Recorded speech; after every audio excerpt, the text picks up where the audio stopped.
Well, I was drafted into the Army, and at the last minute there was a Marine Corps recruiting officer that came in and said he needed 4 more Marines to fill out his quota. So I raised my hand, and I was one of the 4 that went into the Marine Corps. I did that because my dad was in the Marine Corps, so I thought I'd follow my dad.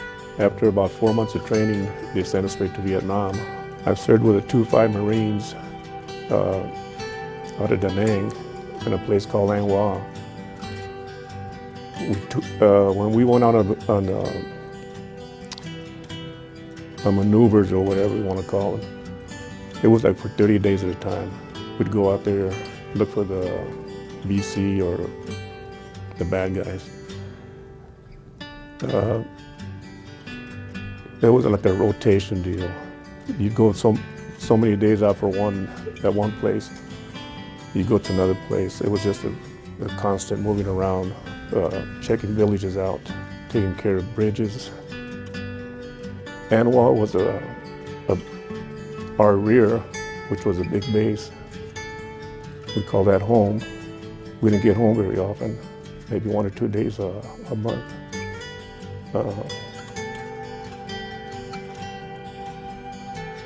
There was days that,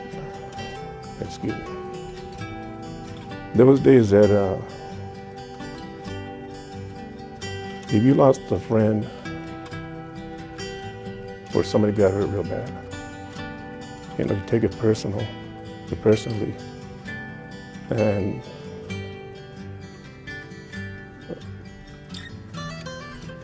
those are the days that you don't write home. You never tell your family. You just sort of keep it to yourself. When you come home, those are the things that you might think about or that still bother you. There was good times. I met a lot of guys, but we lost friends. Going to Vietnam was a big impact on not just me, a lot of us. Maybe we didn't know what we were going to get into, or where we were going. But when we came back, we were different. The VMLC is a great organization. I wish that I could have got involved a lot long ago, but if I can, I'll do anything for them, 100%. My family is very steeped in military history. My brother is a lieutenant colonel for the Army Reserves. My father was 101st Airborne. I have many family buried at West Point and served honorably throughout many generations. And so it was really ingrained in my family ancestry. And once I got out of radio, I really felt that call to do something more and to be of greater service. So around the time that I was contemplating that, I had my brother kind of saying, hey, it's not too late, but it's about to be too late. And at the same time, my son's scout troop, we took a tour of the Naval Station in San Diego, and I fell in love with Navy. You go into the military and there's no option to quit. So when times get difficult or you get frustrated sometimes, which we all go through those moments from time to time, you can't just say, okay, I'm done.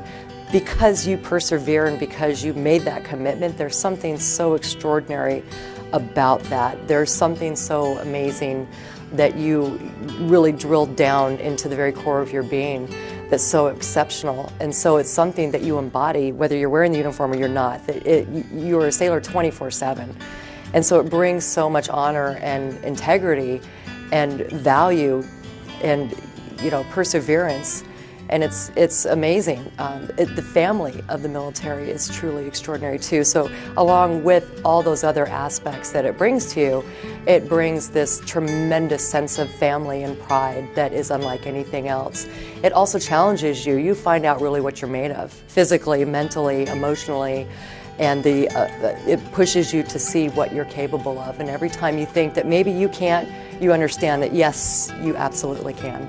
What the VMLC has done truly is bring the heart and the true gratitude piece to our veterans that have served, that desperately need us to be there for community, for the honor, and to thank them properly. I joined the Air Force in February of 1990. I've been, like I said, an explosive ordnance disposal technician my entire career. Serving the United States and the country has been an honor and a privilege for 23 years. My greatest contribution was serving with other heroes who are no longer with us, specifically Tech Sergeant Weiner, Senior Airman Miller, and Senior Airman Lonke. They were all killed on 7 January 2007, the day I was with them. That day I was with them, we were disarming a improvised explosive device in a little town called Mahmadiyah, just south of Baghdad, Iraq. And the IED detonated. Tim and Dan were both killed instantly. Liz, she lived initially, and her and I were medevaced to the cache in Baghdad, and she went into surgery and she succumbed later that day to her wounds. The perspective I guess it gave me was when it first happened, I was wounded. I had my right foot blown off, and I had that survivor's guilt, wondering, well, why were they killed and I wasn't? And through the years, I've learned that I think the reason why I was left is to teach others that are in the military. This is why we're here, and these are other members of the EOD career field. These are why the reasons we do the things we do, and how to stay safe, and so that they don't get themselves killed, as I'm sure that there are others in the VMLC that they can attest to. I'm sure that members on the VMLC committee can understand the desire to serve with other brothers in arms, brothers and sisters in arms. That's the reason you go, is to make sure that everybody comes home at the end of the day.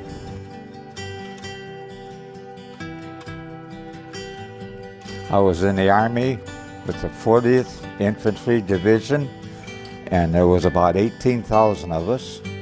And I took my basic at Camp Cook, California, October 30th, 1950.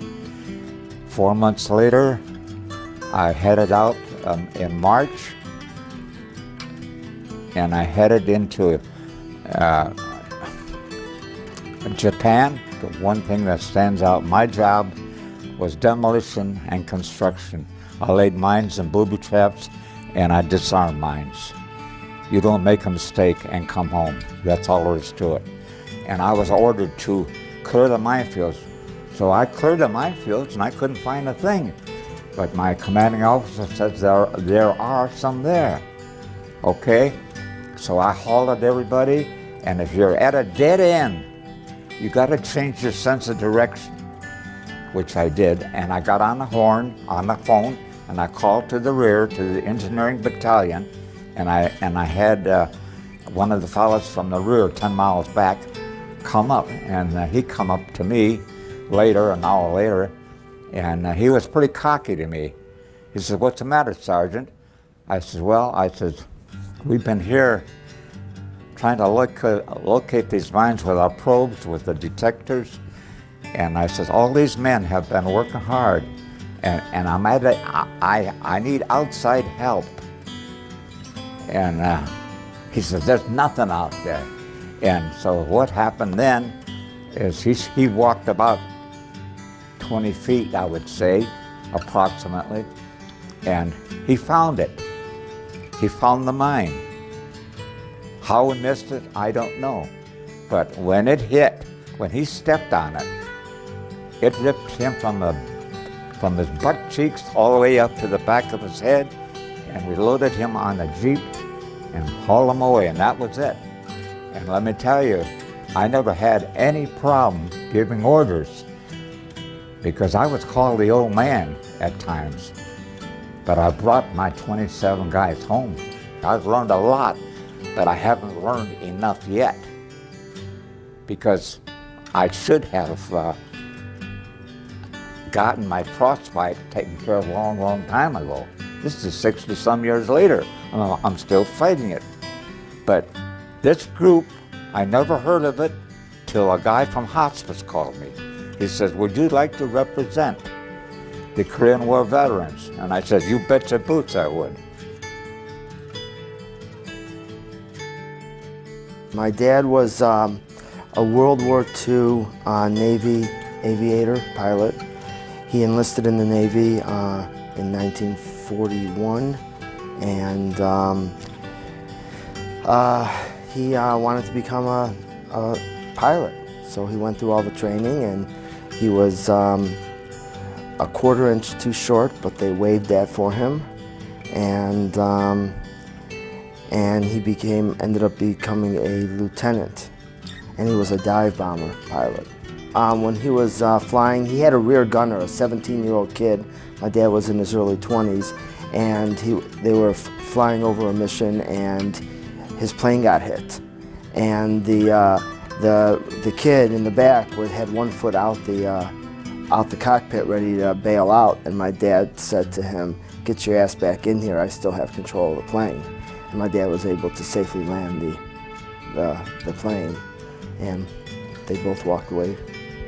And what I learned from him regarding that is that, you know, under any situation, it's manageable if you just stay calm and collected. And his kind demeanor and the way he carried himself is a reflection of the man he was, and I feel what the service helped create him. When he was 92 years old, we skydived on the island of Kauai, and he was the oldest man to skydive on the island in Kauai. And I said to him, I go, "Dad, are you nervous about jumping out of the airplane?" And we're actually in the plane up 14,000 feet. He goes, "No, I'm not nervous at all.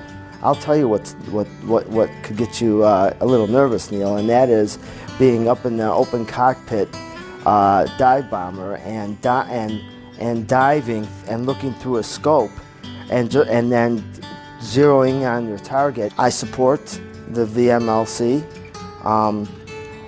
We are my company, Nationwide Vision, is a sponsor this year for the first time, and we will be sponsors for years to come. And I think it's a great organization that you co-founded 13 years ago. And what better can you do than support the veterans that need help that the government can't make up for?